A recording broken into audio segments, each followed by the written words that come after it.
use of the phrase Windrush generation refers to people who migrated to the UK from the Caribbean between 1948 and 1971. They were encouraged to move to Britain to help rebuild the country after World War II. However, in recent years, the UK government has faced criticism, I'm sure you've all heard about it, for its treatment of the Windrush generation, including the Windrush scandal, which saw many people wrongly detained, deported or denied access to healthcare and other public services. The HMT Empire Windrush docked in Tilbury on June the 22nd, 1948. The ship brought 1,027 passengers and 2 stowaways. So we all need to research what happened to those 2 stowaways.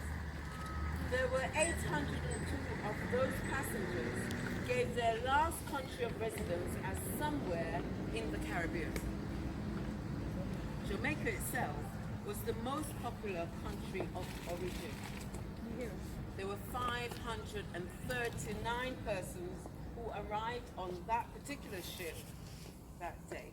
They came to help fill post-World War II labour shortages. And I'm sure most of you know that England, after World War II, was beleaguered. It was decimated, right? So it needed to turn to its colonial countries within the empire to help rebuild it. England could not have rebuilt itself without the colonial people's help.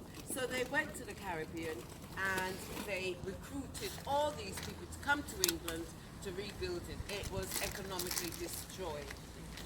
The HMT Empire, the Windrush generation itself, the word, refers to people who arrived from Caribbean countries, as I said before, between 1948 and 1971. When British immigration laws changed, remember these countries were colonies under England, and then the British immigration laws changed. So everybody that arrived in that time were known as British people. They had British passports. They were recruited as British people. Not all members of the Windrush generation arrived on HMT Empire Windrush itself, but the ship became the symbol and the catch-all term for the wider massive migration movement. People came for different reasons. Some sought new opportunities, a different life.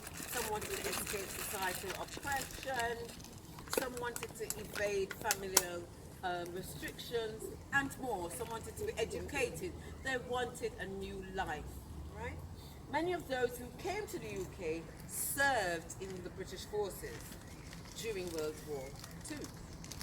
They sought all sorts of jobs such as manual workers, joiners, plumbers, nurses, cleaners, drivers, carpenters, architects, all these different professions, and they helped to build the newly established NHS, which is very, very important. In the immediate post-war years, the government recruited white Europeans who were displaced during the war. They were used to fill labour shortages rather than look into the empire. While some press headlines welcomed Windrush passengers, the government was alarmed by the visibly different population. Just 2 days after the Windrush docked, a group of 11 Labour MPs wrote to Prime Minister Clement Attlee calling for a halt to the influx of, in quotation marks, coloured people.